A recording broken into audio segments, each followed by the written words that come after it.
Hello, Ram Ram, Radhe Radhe सभी को। Welcome to teaching career. Practice set number 6 का रिवीजन करेंगे। पखावज का उपयोग ओडिसी में किया जाता है। ये डांस भगवान कृष्ण या फिर जगन्नाथ को समर्पित है।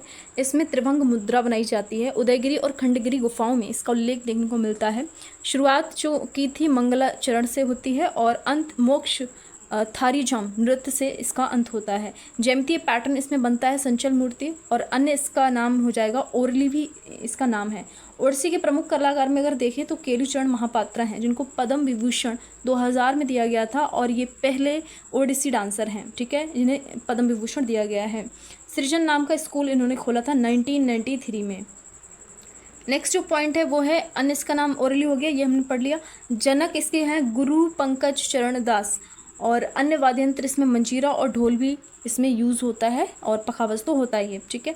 दास और जो चरण है ये रूट वर्ड है। जितने भी कलाकार हैं जिनके नाम में दास या चरण आएगा वो सबका संबंध ओडिसी से होगा। इंटरपोल का हेडक्वार्टर लियोन फ्रांस के अंदर है, 1923 में बनता है। नाटो का हेडक्वार्टर ब्रुसेल्स के अंदर है, 4 अप्रैल 1949 को ये बनता है। इसमें सदस्य 32 हैं, 32 नंबर का स्वीडन हो जाएगा। यूरोपियन यूनियन हेडक्वार्टर ब्रुसेल्स में इसका इस्टेब्लिशमेंट कब हुआ था? 1958 में रोम ट्रीटी से इसका इस्टेब्लिशमेंट हुआ था, और इसका जो इसे नोबेल प्राइज़ 2012 में दिया जा चुका है।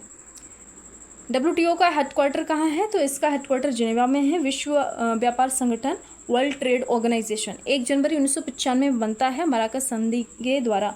पुराना नाम इसका ITU हो जाएगा, इंटरनेशनल ट्रेड यूनियन, और 1948 में इसे गेट्स भी बोला जाता था, general agreement on tariff and trade. Headquarter इसका जिनेवा में है। नेक्स्ट क्वेश्चन है मैग्सेसे पुरस्कार जो है पहले भारतीय कौन है जिन्हें मिला है? तो विनोबा भावे हो जाएंगे 1958 में। भूदान आंदोलन इन्हें किया था 1951 में। भारत रत्न इन्हें दिया गया था 1983 में। फिलीपींस के राष्ट्रपति द्वारा राष्ट्रपति के नाम पर मैग्सेसे अवार्ड दिया जाता है। एशिया का नोबेल प्राइज इसे बोलते हैं। 5 फील्ड में दिया जाता है। स्थापना 1957 में की गई थी। पोचमपल्ली तेलंगाना में जो है इन्हें दान मतलब मिला था, किन्हें? विनोबा भावे को। दूसरे जो इंडियन हैं जिन्हें मिला है ये अवार्ड तो CD देशमुख हैं। मदर टेरेसा को 1962 में मिला था, और MS सुब्बुलक्ष्मी को 1974 में मिला था। 1966 में UN में सुब्बुलक्ष्मी ने जो है परफॉर्मेंस दी थी अपनी। भारत की पहली रेलवे यूनिवर्सिटी कौन सी है? तो बड़ौदा गुजरात में है। इसका नाम है NRTI, national rail and transportation institute. 2018 में ये खुली थी। राष्ट्रीय रेल संग्रहालय चाणक्यपुरी में है, दिल्ली में। रेलवे की इंटरनेशनल टूरिज्म ब्यूरो जो है 11 शहरों में शुरू किया गया था। रेलवे बजट एक्ट आता है 1905 में। रेलवे जोन 18 हैं, कितने? 18, और 9th नंबर का मेट्रो जोन भी 19th नंबर का है। हालांकि क्वेश्चन अगर आएगा तो हम 18 ही मार्क करेंगे। फर्स्ट मेट्रो कोलकाता में 1984 में चलाई गई थी। आज़ादी के बाद जनगणना अधिनियम जो है, पहली जो जनगणना अनियमित की गई थी वो 1872 में की गई थी, म्यो के टाइम पर। किसके टाइम पर? म्यो के टाइम पर। अगर हम बात करें जनगणना की तो ये गृह मंत्रालय के अंतर्गत आता है, और अनुसूची 7 में इसका वर्णन है। केंद्र सरकार द्वारा जो है उत्तरदायित्व होता है वो इसको कंडक्ट करा है। आर्टिकल 246 में संघ सूची का विषय है ये, ठीक है। इसका एक्ट कब आता है? 1948 में आता है।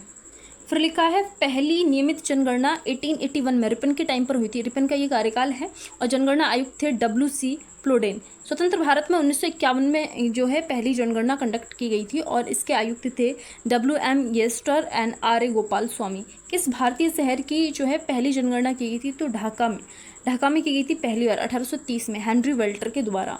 नेक्स्ट क्वेश्चन है स्ट्रीट ड्राइव जो टर्म है वो किससे संबंधित है? तो क्रिकेट से संबंधित है। इसके अलावा ये एक बुक है सचिन तेंदुलकर की भी, स्ट्रेट फ्रॉम द हार्ट, ये कपिल देव की किताब है। अनब्रेकेबल मैरी कॉम की है। Shuttling to the top PV Sindhu की हो जाएगी।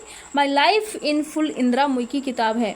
नेक्स्ट है ace against odds, Sania Mirza की किताब है। Playing to win, Saina Nehwal की किताब है। गोल्डन गर्ल, PT उषा की किताब है।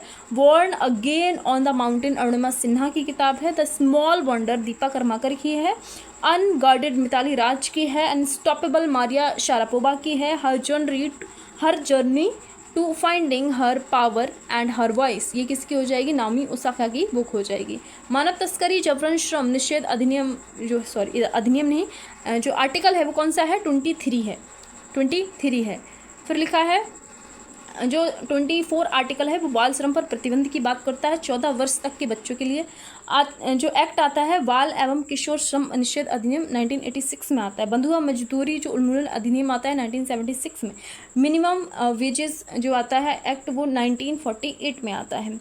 नेक्स्ट है फंडामेंटल राइट्स, जो ऐसे कौन से राइट्स हैं जो केवल इंडियंस के लिए हैं, तो 15, 16, फिर 19 है, फिर 29 और 30 है। ये केवल इंडियंस के लिए हैं, बाकी सभी के लिए हैं, यानी कि विदेशियों के लिए भी हैं बाकी articles. Writ in the Indian judicial system कितनी है? 5 रिट हैं। 5 रिट हैं। सुप्रीम कोर्ट के आर्टिकल की बात करें तो आर्टिकल 32 हो जाएगा। वहीं हाई कोर्ट की बात करें तो आर्टिकल 226 हो जाएगा, जो रिट के बारे में बात करता है। Habeas corpus, mandamus, quo warranto और सर्टियोररी और प्रोहिबिशन, ये 5 रिट जो हैं वो दी गई हैं।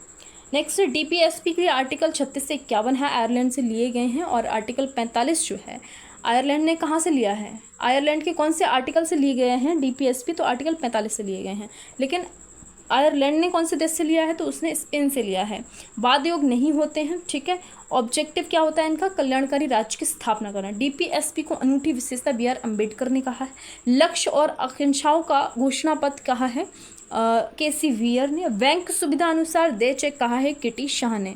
नेक्स्ट है अंग्रेजों के विरुद्ध पहला जो विद्रोह हुआ था वो, ये सब क्या है? किसान विद्रोह है। तो पहला हुआ था खासी विद्रोह 1829-33 में। कोल विद्रोह 1831-32 झारखंड में। मुंडा विद्रोह 1895 से लेकर 1900 तक चला। बिरसा मुंडा यहाँ पर थे और झारखंड में है। इसके अलावा इसे उलगुलान विद्रोह भी बोला जाता है। संताल विद्रोह जो होता है वो 1855 से 56 में राजमहल पहाड़ियों के पास, कहाँ पर? झारखंड में। यहाँ पर सिद्धू, भैरव, चांद और कुन्हू ये लोग प्रमुख थे, ठीक है, इस विद्रोह में। नेक्स्ट है भील विद्रोह महाराष्ट्र में 1812-19 में हुआ था। बेलुथम्पी केरल में हुआ था 1808 से 9 में। कूका आंदोलन पंजाब में 1840 में हुआ था। गडकरी विद्रोह 1844 महाराष्ट्र में। रंपा विद्रोह जो है आंध्रा में 1879 में होता है। जिया तरंग आंदोलन जो है मणिपुर से संबंधित और यहाँ पर रानी गैडिल्यू थी। और पीटी जो पंडित जवाहरलाल नेहरू हैं उन्होंने इन्हें बोला है क्वीन ऑफ नागाज। फ़कीर विद्रोह बंगाल में होता है 1776 में, 1877 तक ये चलता है। मजबून शाह और चिराग अली यहाँ पर थे फ़कीर विद्रोह में। सन्यासी विद्रोह 1763 से 1800 तक चला। यहाँ पर इसका जिक्र किस में मिलता है? तो एक बुक है आनंद मठ, उसमें मिलता है। ये बुक कौन सी भाषा में है? तो बंगाली भाषा में है, ठीक है। इसमें इसका जिक्र है। बंगाल में अकाल पड़ गया था, बस उसी जो है उसी बेस पर है, ठीक है। फिर लिखा है अहोम विद्रोह 1828 में 33 तक चलता है। और गोमधर कुंवर इसके प्रमुख नेता हैं। कहाँ पर होता है? असम के अंदर है। पागलपंथी विद्रोह 1813 से लेकर 33 तक वेस्ट बंगाल में यहाँ पर नेता थे करमशाह प्लस टीपू। पाइका विद्रोह उड़ीसा से संबंधित है। बक्सी जगबंधु यहाँ पर थे, ठीक है। राजा राम मोहन रॉय ने सती प्रथा जो है इसका एवोल्यूशन किया था, सती प्रथा को। बेंटिक था उस टाइम पर 1829 में। बंगाल में सती प्रथा बहुत ज़्यादा जो है प्रचलित थी उस टाइम पर। मद्रास एंड मुंबई में इसका एवोल्यूशन हुआ था 1830 में। उल्लेख हमें मिलता है 510 एडी के टाइम पर एरड़ अभिलेख में सती प्रथा का हमें पहला उल्लेख देखने को मिलता है। ईश्वरचंद्र विद्यासागर विधवा पुनर्विवाह के लिए इन्होंने प्रयास किए थे। वहीं हम बात करें विधवा पुनर्विवाह के लिए जो ड्राफ्ट बनाया था वो डलहौजी ने बनाया था और लागू कैनिंग ने किया था। कर्नल स्लीमैन ने ठगी के अगेंस्ट इन्होंने की थी कार्रवाई। वही हम बात करें बहराम जी मालावारी, इन्होंने बाल विवाह पर प्रतिबंध लगाने की बात की थी। फिर लिखा है ब्रह्म समाज केशव चंद्र सेन ने शुरू किया। तत्वोधनी सभा देवेंद्रनाथ टैगोर हैं इसके। और सत्यशोधक समाज जो है ज्योतिबा फुल्ले का है। The servant of Indian society Gopal Krishna Gokhale का है। आत्मीय सभा 1815 में राजा राम मोहन रॉय के द्वारा शुरू की गई थी। प्रार्थना समाज आत्माराम पांडुरंग प्लस RG भंडारकर 1867 में शुरू की थी। आदि ब्रह्म समाज 1865 में देवेंद्रनाथ थे इसके। साधारण ब्रह्म समाज 1878, इसके नेता कौन थे? आनंद मोहन बोस थे। फिर लिखा है आर्य समाज 1875 में लाला हंसराज प्लस दयानंद सरस्वती थे। पूना सार्वजनिक सभा 1870 में हुई थी और MG रनाडे थे यहाँ पर। लिखा है नदी घाटी बेसिन जो है क्षेत्रफल सबसे बड़ा है। अगर हम बात करें साउथ इंडिया की तो वो किसका है? तो महानदी का हो जाएगा। इसका उद्गम होता है सिहाबा पर्वत से, धमसरी जिला छत्तीसगढ़ से। प्राचीन नाम इसका हो जाएगा चित्रोत्पला। बे ऑफ बंगाल में ये अपना पानी ड्रॉप कर देती है। और जो सहायक नदियाँ हैं इसकी शिवनाथ, अरपा और जोंग इसकी जो है वो ट्रिब्यूटरीज हो जाएंगी, ठीक है। फिर नेक्स्ट है व्रंस घाटी से बहने वाली जो नदियां हैं वो नर्मदा और तापी हैं, ठीक है। नर्मदा की अगर हम बात करें तो अमरकंटक मैकाल रेंज से ये निकलती है, अरब सागर में अपना जल गिराती है। जल गिराने वाली ये सबसे बड़ी नदी भी है साउथ इंडिया की। एमपी प्लस गुजरात की जीवन रेखा है। बांध इस पर है सरदार सरोवर डैम जो गुजरात में है नर्मदा नदी पर। इंदिरा सागर और प्लस बरगी डैम गुजरात में, ये किस पर, नर्मदा नदी पर। तापी पर बंधा जो बांध है वो है उकाई जो गुजरात में है। अगर हम बात करें तापी की तो उद्गम होता है मुल्ताई की पहाड़ियों से, बैतूल जिला एमपी में। अरब सागर में ये भी अपना पानी जो है वो गिराती है। नेक्स्ट क्वेश्चन है सबसे बड़ा जल ग्रहण दक्षिण नदी जो गोदावरी है उसका है सबसे बड़ा जल ग्रहण, यानी कि इसका जो प्रवाह है सबसे बड़ी नदी है ये 1465 किलोमीटर है। और दक्षिण भारत की गंगा किसे बोलते हैं, कावेरी को। कृष्णा की जो लंबाई है वो 1401 किलोमीटर है। अगर हम बात करें गोदावरी की तो इसकी सबसे दूसरी जो लंबी नदी है वो गोदावरी हो जाएगी। पहली गंगा है जिसकी 25-25 किलोमीटर लंबाई है। अगर हम बात करें गोदावरी की तो दूसरी सबसे लंबी नदी है देश की, हमारे भारत की। उद्गम इसका होता है त्र्यंबकेश्वर की पहाड़ियों से, नासिक महाराष्ट्र से। वृद्ध गंगा भी इसको बोलते हैं और दक्षिण गंगा भी इसको बोलते हैं। अगर दक्षिण की गंगा आ गया तो कावेरी हो जाएगी। कृष्णा नदी की बात करते हैं तो इसकी सहायक नदियां भीमा, डॉन, तुंगभद्रा, पंचगंगा, दूधगंगा, घटप्रभा, मालप्रभा, मूसी, ये सारी नदियां हैं। प्रायद्वीपीय भारत की दूसरी सबसे लंबी नदी ये हो जाएगी गोदावरी के बाद। कृष्णा नदी जो है जल विवाद किस किस के बीच में है, महाराष्ट्र, कर्नाटक, तेलंगाना और आंध्र प्रदेश के बीच में है। इस पर बांध है नागार्जुन डैम जो आंध्रा प्लस तमिलनाडु में है। श्रीशैलम बांध आंध्र प्रदेश में है, ये कृष्णा नदी पर है। अलमाटी डैम कृष्णा नदी पर है जो कि कर्नाटक में देखने को मिलता है। नेक्स्ट है एक माह 2 बार अवमूल्यन हुआ, एक महीने में 2 बार डिवैल्यूशन हुआ तो भारतीय रुपये का हुआ था, ठीक है। कब हुआ था, 1991 में हुआ था। एक तो 1 जुलाई को हुआ, दूसरा 3 जुलाई को होता है। इकोनॉमिक रिफॉर्म्स ऑफ इंडिया भी 1991 में आता है। इकोनॉमिक रिफॉर्म्स क्या थे, LPG, liberalisation, privatisation and globalisation, वो भी इंडिया में आते हैं इस टाइम पर। RBI गवर्नर की बात करें 1991 में तो S वेंकटमन थे। पहली बार कब हुआ था डिवैल्यूशन, जब हुआ था 1 जुलाई को, तो 19 सितंबर। एक महीने में 2 बार होने वाला तो ये था 1991 में 1 जुलाई और 3 जुलाई को। लेकिन पहली बार, सबसे पहली बार हुआ था 19 सितंबर 1949 को, ठीक है। यहाँ पर RBI के गवर्नर थे बेनेगल रामा राव। दूसरी बार होता है 6 जून 1966 को, RBI के गवर्नर थे PC भट्टाचार्य। फिर लिखा है आपका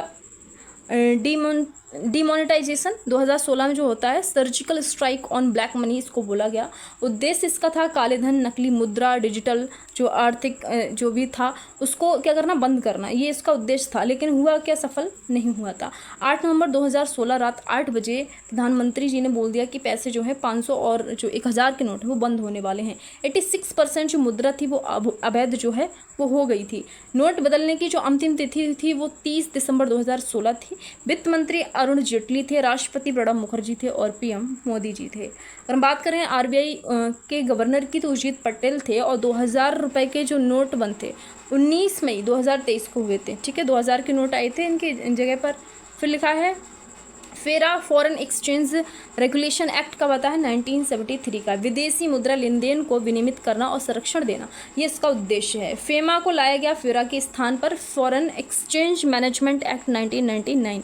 फिर लिखा है PM सुरक्षा बीमा योजना 2015 में आती है जिसमें जोखिम कवरेज दिया जाता है 2 लाख रुपए। किस दशा में, मृत्यु या फिर पूर्ण विकलांगता की दशा में 2 लाख रुपए दिया जाएगा। वहीं आंशिक विकलांगता यदि हुई है तो 1 लाख रुपए दिया जाएगा। इसके लिए भुगतान करना पड़ता है 12 रुपये पर ईयर एनुअली।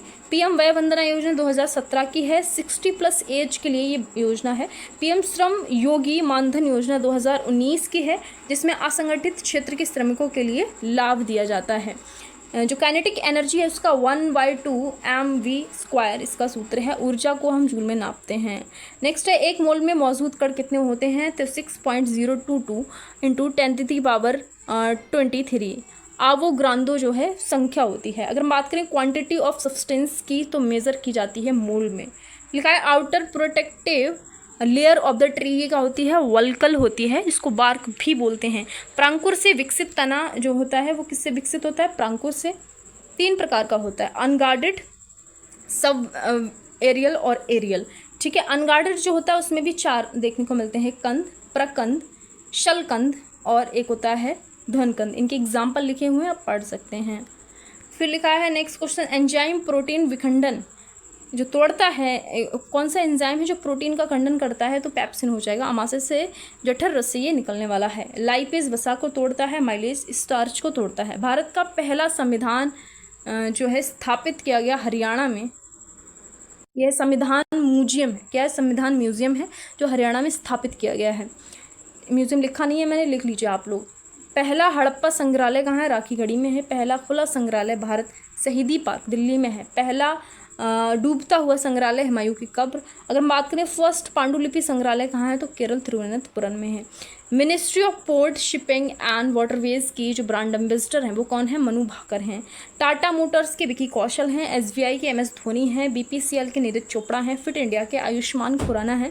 प्यूमा के पीवी सिंधु हो जाएंगी। खो खो वर्ल्ड कप के जो कौन थे, वो सलमान खान थे। अगर बात करें बिस्लेरी की तो दीपिका पादुकोण हो जाएंगी। 28th कॉमनवेल्थ स्पीकर कॉन्फ्रेंस का आयोजन 2025 में कहाँ होगा, तो ये भारत के अंदर होगा।